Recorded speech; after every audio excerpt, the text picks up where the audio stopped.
नमस्कार, आप देख रहे हैं फाइनल कट। मैं हूं आपके साथ आशा सरमाल। चलिए शुरुआत करते हैं जम्मू कश्मीर से जुड़ी खबरों की। जम्मू कश्मीर के मुख्यमंत्री उमर अब्दुल्ला ने केंद्र सरकार से राज्य का दर्जा बहाल करने की मांग की है। जिला पुलवामा में एक पुल के उद्घाटन के दौरान मीडिया से बातचीत के दौरान मुख्यमंत्री उमर अब्दुल्ला ने ये बात कही। केंद्र ने कहा था कि जो मुनासिब समय है आने पर जम्मू कश्मीर की राज्य का दर्जा बहाल कर दिया जाएगा और मुझे लगता है कि यहाँ मुनासिब वक्त आ गया है। केंद्र को अब जम्मू कश्मीर का दर्जा बहाल कर देना चाहिए। इसके अलावा उन्होंने स्पीकर और वक्फ मामले को लेकर भी अपनी प्रतिक्रिया दी। क्या कुछ कहा है उमर अब्दुल्ला ने, जरा आपको दिखा देते हैं। हमें तो लगता है कि मुनासिब वक्त आ गया है। हमें तो लगता है कि असेंबली इंतखाबात के बाद अब 6 महीने पूरे हो गए हैं, लेकिन पिछले दिनों होम मिनिस्टर साहब श्रीनगर और अच्छी मीटिंग हुई और मैं अभी भी उम्मीद लगाए बैठा हूं कि बहुत जल्दी जम्मू कश्मीर को दोबारा रियासत का दर्जा मिलेगा। नहीं ना, ऐसी बात नहीं। स्पीकर साहब ने आखिरी दिन पे सारी बात जो है वो क्लियर कर दी।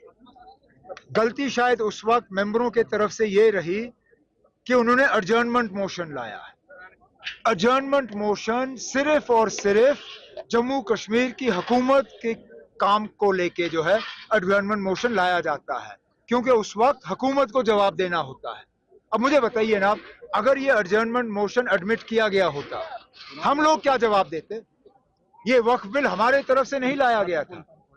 ये वक्फ बिल मरकज की हुकूमत और पार्लियामेंट से पास हुआ, तो जम्मू कश्मीर की हुकूमत इसमें क्या जवाब देती? अगर ये रेजोल्यूशन किसी और अंदाज में लाया गया होता या किसी और कानून के तहत लाया गया होता तो शायद इसको एडमिट किया जा सकता था। लेकिन चलिए, वो बात गई। अब हम अदालत गए हैं, सुप्रीम कोर्ट के सामने जो है मुख्तलिफ पार्टियों ने, जिसमें नेशनल कॉन्फ्रेंस ने भी अपनी बात जो है सुप्रीम कोर्ट के सामने रखी है। अब देखते हैं सुप्रीम कोर्ट का क्या फैसला।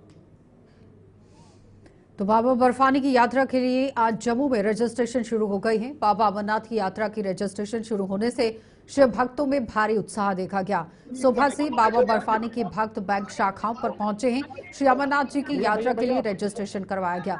बताते चले कि इस बार बाबा बर्फानी की यात्रा की 3 जुलाई से शुरुआत हो रही है, जो 38 दिन तक होगी और रक्षाबंधन वाले दिन 9 अगस्त को संपन्न होगी।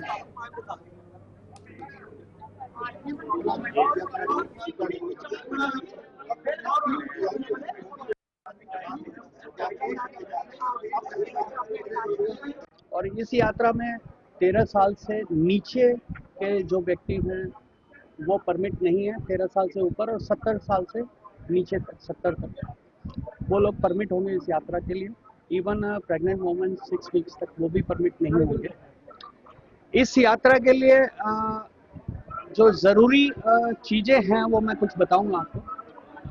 पंजाब नेशनल बैंक की लगभग 309 डेजिग्नेटेड ब्रांचेस ऑथराइज की गई हैं श्राइन बोर्ड के माध्यम से, और दूसरे बैंकों की J&K, SBI और यस बैंक की और PNB की, सबकी टोटल मिला के पूरे भारतवर्ष में लगभग 533 ब्रांचें ऑथराइज की गई हैं। इन डेजिग्नेटेड ब्रांचेस के माध्यम से ही सिर्फ रजिस्ट्रेशन प्रोसेस कंप्लीट होगा।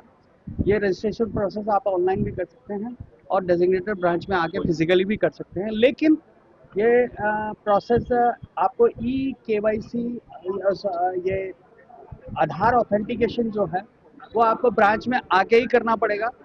सबसे पहले इसकी ज़रूरत एप्लीकेशन के साथ आपको आधार ऑथेंटिकेशन करवाना पड़ेगा। साथ साथ कंपल्सरी हेल्थ सर्टिफिकेट जो श्राइन बोर्ड ने अपने पोर्टल पे दिया हुआ है, श्राइन बोर्ड के परमिटेड डॉक्टर्स और मेडिकल इंस्टीट्यूशंस जो हैं उनके थ्रू ही कंपल्सरी हेल्थ सर्टिफिकेट, आपको मेडिकल सर्टिफिकेट प्रोड्यूस करने के बाद आपका एप्लीकेशन एक्सेप्ट किया जाएगा, रजिस्ट्रेशन एक्सेप्ट किया जाएगा। फर्स्ट टाइम तो नहीं है, मेरा सेकंड टाइम है। मेरे हस्बैंड हर टाइम हर साल जाते हैं, तो ये कि बहुत ज़्यादा खुशी है कि हम कब जाएं और कब वहाँ पे जाके उनके दर्शन करें।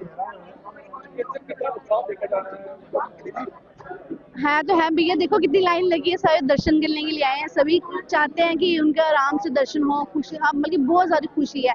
खुशी मैं बोला भी नहीं जा रहा। इसका अपना चार्म है, इसका अपना मजा है लाइनों में लगने का, क्योंकि जाना तो है। कब से प्लान कर रहा था? 2 महीने से। पहली बार जा रहे हैं, इससे पहले भी गया? 4th टाइम जा रही हूँ मैं। चौथी बार आप जा रहे हैं? हाँ जी। तो क्या मैसेज देंगे आप जम्मू के लोगों को? इतनी लोग हैं, हमें तो सबको मिलजुल के जाना चाहिए और एक बार ही 1000 बार जाना चाहिए। इस बार ज्यादा जो है रजिस्ट्रेशन देखने को यहाँ पर मिले, ज्यादा तादाद में लोग यहाँ पर देखने को। एक्चुअली बात ये है कि 38 डेज की आयुक्त जम्मू नगर निगम का जो कि डॉक्टर दिव्यांश यादव हैं, जम्मू के कोट भलवाल स्थित डंप साइट का दौरा उन्होंने किया है, जहां पर बायोमेडिएशन मशीन के ही ट्रायल की शुरुआत हुई। और इस अवसर पर जीएमसी आयुक्त ने बताया कि ये मशीन कूड़े के ढेर को प्रोसेस्ड यानी कि संशोधित यहाँ ये करती है और ये संसाधित कर जैविक खाद में परिवर्तित करेगी और पॉलीथीन और पत्थरों को प्रभावी ढंग से अलग करेगी। उन्होंने इस बात पर जोर दिया कि ये पहल क्षेत्र में पर्यावरण बहाली और स्थायी वेस्ट मैनेजमेंट में एक महत्वपूर्ण कदम है। उन्होंने कहा कि पूरी डंप साइट को जल्द से जल्द साफ कर दिया जाएगा और हमारा लक्ष्य स्थानीय लोगों को लाभ पहुंचाने का है।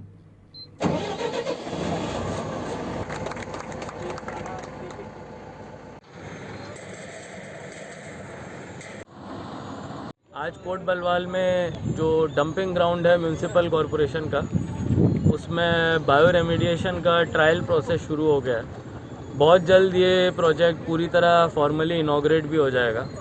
इस ट्रायल रन में हम लोग देख सकते हैं यहाँ पे मशीनरीज ने कूड़े के ढेर से कंपोस्ट निकालना, प्लास्टिक के अलग अलग सेगमेंट्स को अलग करना और इनर्ट वेस्ट को भी सेपरेट करना शुरू कर दिया है।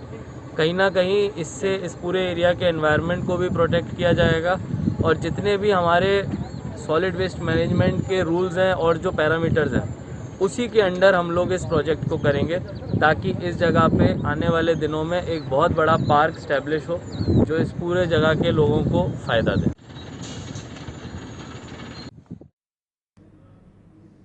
आरसपुरा की गेहूं की फसल इस समय पककर तैयार है और फसल की पकने से जहां किसानों में खुशी है, वहीं खेतों के ऊपर से गुजर रही बिजली की तारों से फसल में आग लगने का भी डर सता रहा है। आरसपुरा गांव, असलामचक, कोले कोठी, सियाचक और लंगोटिया के किसानों के मुताबिक खेतों के ऊपर से गुजर रही तारें ढीली हैं, जिनसे गेहूं की फसल में आग लगने का खतरा मंडरा रहा है। उन्होंने बिजली विभाग और सरकार से इन तारों की मरम्मत करने की मांग कर दी, ताकि किसानों की फसलें आग लगने से बच सकें। बताते चले कि हर साल बिजली की तारों से निकलने वाली चिंगारियों से बड़े पैमाने पर गेहूं की फसल जलकर राख हो जाती है।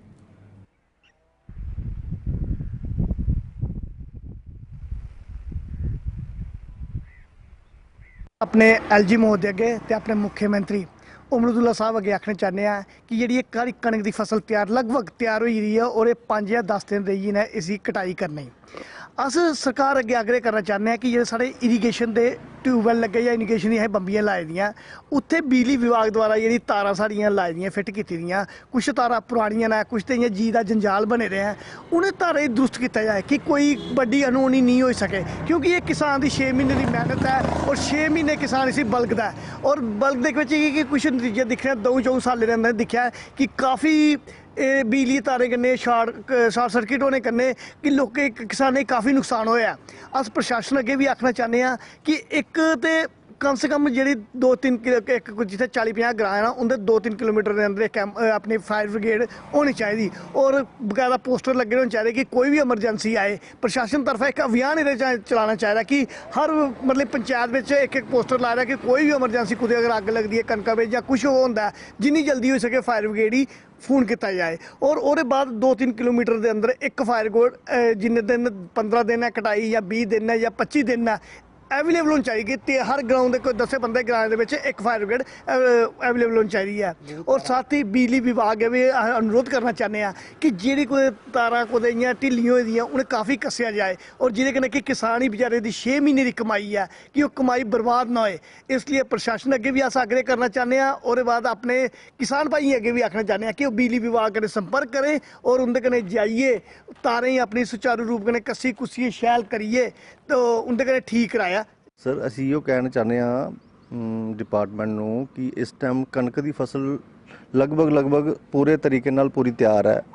कुछ दिनों बाद कटाई शुरू हो जाएगी और कटाई शुरू होने के पहले सर साड़ी एक डिपार्टमेंट अगे गुजारिश है बिजली डिपार्टमेंट के अगे कि कुछ तारां जिहड़ियां बड़ियां डिस्टर्ब है, कोई लटकी दी है, कोई कुछ है, कोई किस तरीके नाल जिहले फसल पक जाएगी हवा दे नाल कोई वारदात हो सकती है जिहदे कि फसल नूं नुकसान हो सकती है, फसल नूं अग लग सकती है। तो साडी इहो गुजारिश है पीडीडी डिपार्टमेंट के अगे कि इस दी तरफ थोड़ी जी नज़र मारी जाए और प्रॉपर तरीके नाल इनू ਰਿਪੇਅਰ ਕੀਤਾ ਜਾਏ ਔਰ ਇਹਨੂੰ ਪਾਈਪ ਤਾਰਾਂ ਨੂੰ ਟਾਈਟ ਕੀਤਾ ਜਾਏ। ਫਾਇਰ ਬ੍ਰਿਗੇਡ ਦੀ ਗੱਡੀ ਦੇ ਬਾਰੇ ਕੀ ਕਹਿੰਦੇ ਹੋ? ਹਰ ਵਾਰ ਲੇਟ ਹੋ ਜਾਂਦੀ ਹੈ। ਹਰ ਵਾਰ ਲੇਟ ਪੁੱਜਦੀ ਹੈ ਸਰ। ਫਾਇਰ ਬ੍ਰਿਗੇਡ ਦੇ ਬਾਰੇ ਵਿੱਚ ਅਸੀਂ ਕਹਿੰਦੇ ਹਾਂ ਕਿ ਫਾਇਰ ਬ੍ਰਿਗੇਡ ਡਿਪਾਰਟਮੈਂਟ ਨੂੰ ਵੀ ਅਲਰਟ ਹੋਣਾ ਚਾਹੀਦਾ ਹੈ ਇਸ ਮਾਮਲੇ ਵਿੱਚ। जिस तरह की डोडा जिले के जॉब कार्ड धारकों ने लंबित मनरेगा का भुगतान जारी करने की मांग की है। इन लोगों के मुताबिक उन्होंने मनरेगा स्कीम के तहत जल शक्ति, आरएनबी और अन्य विभागों के विकास के कार्य किए थे, लेकिन दुर्भाग्य के समय पर उनके बकाया का जो भुगतान है वो नहीं किया गया। इन लोगों ने धमकी दी है कि अगर जल्द उनके बकाया का भुगतान नहीं किया गया तो आने वाले दिनों में उग्र प्रदर्शन करने को मजबूर हो जाएंगे। इससे ओवरऑल सर्कल जो है मनी जो है वो सर्कुलेट नहीं होता है, चाहे दुकानदार हो चाहे किसी स्कूल का बच्चा पढ़ने वाला हो, उसको टाइम पे फीस नहीं होती है। तो लोगों की ईद कैसे होती? लोगों ने कर्जा लेके राशन लिया है दुकानदारों से, कपड़े उधार लिए हैं दुकानदारों से, हर चीज़ उधारी पे चल रही है। अब कब तक वो उधार चलेगा? कब तक लोग बैंकों के पास जाएंगे, रोज सुबह जाके उनसे पैसे लेंगे? तो ये अफसोस की बात है। तो अगर आपकी जेन्युइन बात को नहीं समझा गया, सुना नहीं गया, तो अगला कदम क्या होगा? अगला कदम हमारी एक रिवायत है, हम पहले अल्टीमेटम देते हैं, सरकार से रिक्वेस्ट भी करते हैं, पीसफुली डिमांड भी करते हैं, फिर हम सड़कों पे आते हैं। आपको ये मालूम होगा। लेकिन अब हमने एक टाइम फिक्स करना है, 5-6 दिन के बाद हम टाइम डेट फिक्स करेंगे। तो परेशानी है, नरेगा अभी पेमेंट जो है वो रोकी गई है, लोगों को पेमेंट नहीं हो रही है, लोग परेशान हैं, लोग बहुत सफ़र कर रहे हैं। अभी तक जो इसमें नरेगा का जो है वो 14 दिन में पेमेंट होती है हिंदुस्तान में, मगर यहाँ हमारा डोडा में ऐसा है कि अभी 100 दिन भी लोगों ने लगाए, पेमेंट तक नहीं है। चाहे ठेकेदार है चाहे लेबर्स है, किसी को अभी पेमेंट नहीं हुई है। अभी तक यही बताया पैसा नहीं है, कुछ नहीं है ना। इस पर कुछ किसी ने बात की, हमें उम्मीद थी कि कोई एमएलए या कोई बात इस पर करेगा। इस नरेगा पे किसी ने बात ही नहीं की कि लोगों ने जो काम किए थे, लोगों ने जो इस वक्त चाहे मटेरियल लगाया, चाहे वो 100 दिन का रोजगार है, अभी तक पेमेंट नहीं मिल रही है।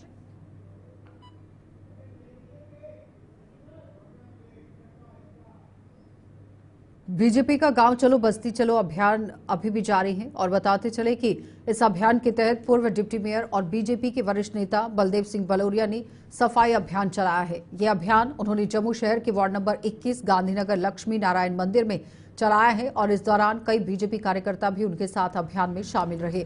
इसके साथ ही उन्होंने कार्यकर्ताओं के साथ बैठक कर बूथ की व्यवस्था और तैयारियों की जानकारी ली। भारत माता की जय, भारतीय जनता पार्टी। अभियान में मैं गांधीनगर के वार्ड नंबर 21 में आया था, जहां कार्यकर्ताओं से मिला हूं, जहां हमने सफाई अभियान का कार्यक्रम किया है, हमने गोष्ठी की है, जहां प्रमुख लोगों से मिलना हुआ है, जहां पे बेनिफिशरी से मिलना हुआ है और काफ़ी लोगों ने कहा है कि जहां के कार्यकर्ता, शक्ति केंद्र प्रमुख, यहाँ के बूथ अध्यक्ष, यहाँ के मंडल प्रधान जी लोगों के बीच आते हैं और हमारे काम बोल के नहीं खुद आके करते हैं और जो सरकार की स्कीम्स होती हैं उनको भी अच्छी तरह से लागू होते हैं। शहर के बीच कार्यकर्ताओं का इस तरह काम करना मुझे लगता है ये बहुत ही, मैं इनको साधुवाद देता हूं। और आज इस सारे अभियान में सभी मेरे कार्यकर्ताओं ने, मंडल अध्यक्ष राहुल जी, हमारे वरुण जी, इंदुभूषण जी भारतीय जनता पार्टी के वरिष्ठ नेता, दलजीत जी, लविशा गुप्ता। पर फिर आपका स्वागत है। अपनी आय को दोगुना करने के लिए किसान अब परंपरा खेती जो है वो करने के लिए तैयार है, यानी कि परंपरागत खेती के साथ साथ फलों और फूलों के उत्पादन भी किए जा रहे हैं। बासमती के लिए प्रसिद्ध आरसपुरा के किसान भी अब बासमती और गेहूं की खेती के साथ साथ फूलों और फलों की खेती कर रहे हैं। फलों के उत्पादन को लेकर आरसपुरा के गांव कत्याल के एक किसान का कहना है कि फलों के उत्पादन से वे लाखों रुपए नकद कमा रहे हैं। किसान सुखदेव सिंह के मुताबिक उसने अपनी 5 कनाल जमीन पर अमरूद का बाग लगाकर आमदनी का साधन बनाया हुआ है। सुखदेव सिंह के मुताबिक लगभग 2 साल पहले उसके द्वारा अमरूद के पेड़ लगाए गए थे, जिन पर अब फल लगना शुरू हो गए हैं, जिससे उसे अच्छी खासी आमदनी हो रही है। उन्होंने बाकी किसानों और बेरोजगार युवाओं से अपनी जमीन में फलों का उत्पादन करने की बात कही। करनी था तना नहीं बनिया, देखना सारा अद्धा तक मैं छोटी जी कोशिश की 2 साल पहले आइडेंटिटी मरूद लगाने की। 5 कनाल का खेतर है, ये लगभग 800 प्लांट है। इदा ही दूसरा आर्किड है मेरा 40 कनाल, इतने 4000 प्लांट है और बड़ी अच्छी फसल है। रवायती फसल कणक मुंजी में छड़ के अगर फार्मर इधर आता है तो वो को कई गुना ज़्यादा अच्छी फसल देगा और मार्केट वैल्यू भी बहुत अच्छी है। कोल मार्केट है, जम्मू बिक जाता है, हर जगह श्रीनगर चल जाता है। ये 2 साल होए ने इस फार्म में, एक फार्म पहले बनाया, वो 4 साल हो गए ने, ਉਹਦੇ ਵਿੱਚ इस वारी 24 टन अमरूद निकलिया, ਜਿਹੜਾ कि उम्मीद तो बहुत ज़्यादा ਚੱਲਿਆ ਇੱਥੇ। और मैं इहो मशवरा देवांगा सारे ਜ਼ਿਮੀਂਦਾਰਾਂ ਨੂੰ कि ਜਿਹੜੀਆਂ ਰਵਾਇਤੀ ਫਸਲਾਂ ਨੇ ਇਹਦੇ ਕੋਲੋਂ हट के काम करन ਤੇ हार्टिकल्चर वाले पासे आन ਤੇ बड़ी आसानी रहेगी। 1-2 साल मेहनत है, उसके बाद ठीक ठाक पैसे मिल जाते हैं। उन्होंने अपना अपना काम करना चाहिए ताकि नशे पीन की वेल घट मिले तो आमदन भी ज़्यादा होए। और बाहर जाने वाले को भी बहुत अच्छा है। तो जोड़े बेरोजगार लोग ने उन्होंने को भी हर जिमीदार को 2-2, 4-4, 6-6 कनाल जमीन हैगी है। ये मल्टीलेयर फार्मिंग भी हो जाती है, इंटीग्रेटेड फार्मिंग भी हो जाती है, सारे काम हो जाते हैं अगर कोई करने वाला चाहे थे। और ये बहुत अच्छा कितनी आमदन ਤੁਹਾਨੂੰ ਇਹਦੇ ਚੋਂ ਹੋ ਜਾਂਦੀ है? 5 कनाल जगह है। इस साल 2 सालों में 1 लाख रुपए के करीब का 90-95 हज़ार के करीब का ये हारवैस्टिंग हुई है 2 सालों चों। इस साल और ज़्यादा उम्मीद है क्योंकि ऐसी एक वैरायटी है जी नाल ही लगे आते, थोड़े तैयार करने पैंदे हैं, वजन बड़े होंगे ने इन्हों के। हुण इस मौके अजे 2 साल का पौधा होया, 5 साल बाद ठीक ठाक 4-5 लाख रुपए की 5 कनाल चों खेती then.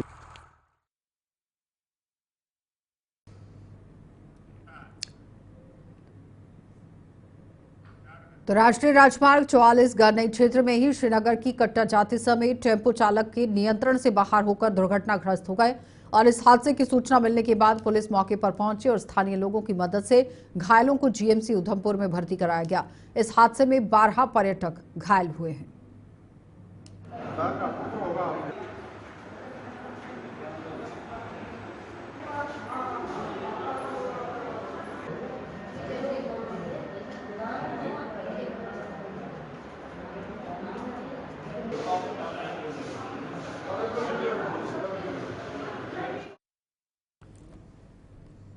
Department of agriculture production and farmers welfare association की तरफ से यहां पर किसानों की सुविधा के लिए जम्मू के मड़ ब्लॉक के गांव सुगावनी के अंदर ही यहां किसान खिदमत घर का शुभारंभ हुआ है, जिसका उद्घाटन पूर्व मंत्री सुखनंदन चौधरी और स्कॉस्ट यूनिवर्सिटी के डॉक्टर परविंदर सिंह द्वारा किया गया। किसान खिदमत घर के खुलने के बाद उद्देश्य यहां पर किसानों को आधुनिक खेती के साथ साथ सरकार द्वारा शुरू की गई योजनाओं से रूबरू करवाना है। किसान खिदमत सेंटर इस ग्राम सभा में खुला है, इसके लिए पूरे ग्राम सभा के लोगों को बहुत बहुत बधाई, शुभकामना। ये जो किसान खिदमत सेंटर खुला है, मेरा मानना है कि निश्चित रूप से ये किसान खिदमत सेंटर जो है इन ग्राम सभा के किसानों के लिए एक मील का पत्थर साबित होगा। इस खिदमत सेंटर के माध्यम से सरकार की जो भी योजनाएं हैं, जम्मू कश्मीर सरकार की जो भी योजनाएं हैं, किसानों तक पहुंचाई जाएंगी। इस खिदमत सेंटर के माध्यम से किसान, जो कृषि विभाग के जो अधिकारी हैं वो अधिकारी और जो कृषि वैज्ञानिक हैं, जो एग्रीकल्चर यूनिवर्सिटी के कृषि वैज्ञानिक हैं, इन तीनों लोग मिल करके किसानों की जो खेत में समस्याएं हैं उस खेत की समस्याओं को शोध के लिए लैब तक ले जाएंगे। और लैब में जो भी अच्छे नए रिसर्च होंगे, नए अनुसंधान होंगे, वो नए अनुसंधान किसानों तक पहुंचाने में ये किसान खिदमत सेंटर बहुत ही महत्वपूर्ण भूमिका निभाएगा। हमारी ज़मीन को कैसे उपजाऊ बना सकते हैं, हमारी जो गवर्नमेंट की स्कीम्स वगैरह आएंगी वो हमारा काम रहेगा किसानों को बताने के लिए। हम हर हालत में उनकी मदद करेंगे। हमारे पास जो भी एग्रीकल्चर के रिलेटेड या कुछ और अदर फॉर्म्स वगैरह निकलेंगे, हम उनको गाइड करेंगे कि कैसे वो अपनी ज़मीनों को अच्छे से बना सकते हैं। और जो भी हमारे सीड फर्टिलाइजर्स वगैरह, जो पेस्टिसाइड्स वगैरह हमारे पास आएंगे, वो भी हम किसानों को बताएंगे कि वो कैसे अपनी ज़मीन के अकॉर्डिंग उनको यूज़ कर सकते हैं। अगर उनकी ज़मीनों में कोई कमज़ोरी है कि कैसे वो कौन सी खाद डालेंगे तो उनकी ज़मीन अच्छी हो जाएगी।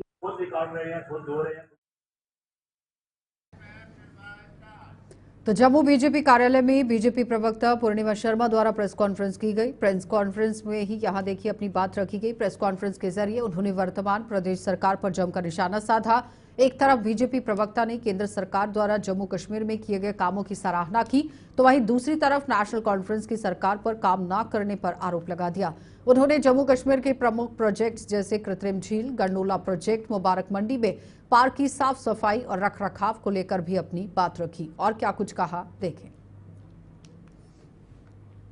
प्रेस वार्ता का हमारा जो मेन मुद्दा था, एक और हमारी अप्रिसिएशन थी हमारी बीजेपी गवर्नमेंट की, जिसके माध्यम से अलग अलग हमारे यहाँ पे जो प्रोजेक्ट्स हैं डेवलप किए, जिसमें तिरुपति बालाजी है, हमारी बैसाखी के मेले में हमारी आरती है, तभी आरती का प्रारंभ हुआ है, ऐसे जम्बो यू है हमारे, ऐसे बहुत से प्रोजेक्ट्स IIT, IIM हम गिना सकते हैं। वहीं दूसरी ओर हमारे ऐसे अंडर डेवलप प्रोजेक्ट्स पड़े हुए हैं, जिसमें रिवर तवी फ्रंट का जो हमारा 2023 में समापन का हमारे डेट दी गई थी 19/7/2023 की, लेकिन कई अपनी गवर्नमेंट की इग्नोरेंस से, मटेरियल ना मिलने के कारण या प्रोजेक्ट्स के नोडल ऑफिसर ना डिफाइन करने के कारण हो, या वाक की NGT की हमें परमिशन ना मिलने के कारण जो डिले हो रहा है और जनता को हम वो प्रोजेक्ट समर्पित नहीं कर पाए हैं। वहीं दूसरी ओर हमारा गंडोला की देख लीजिएगा, शहर से बाहर है, एक्सेसिबिलिटी अगर हमारा उस फिश एक्वेरियम में जहाँ पे हमारा बागे बहू है, अगर उसकी एक्सेसिबिलिटी वहां से बनाई जाती है,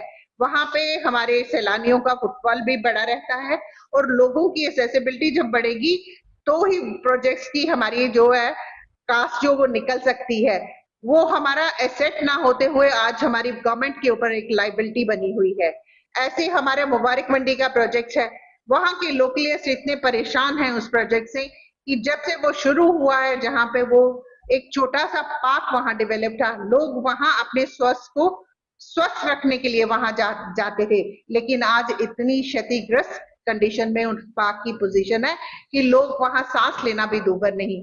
वहां से लोग जो एक साइड से दूसरी ओर साइड और क्रॉस करके हमारा जो बिजनेस है, हमारा जैन बाजार, मोती बाजार, ओल्ड सिटी का सारा ठप पड़ा हुआ है।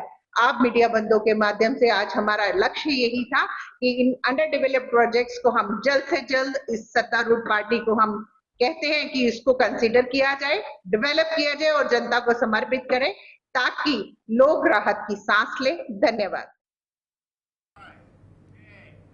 चलिए, फाइनल कट में इतना ही, इजाजत दीजिए, नमस्कार।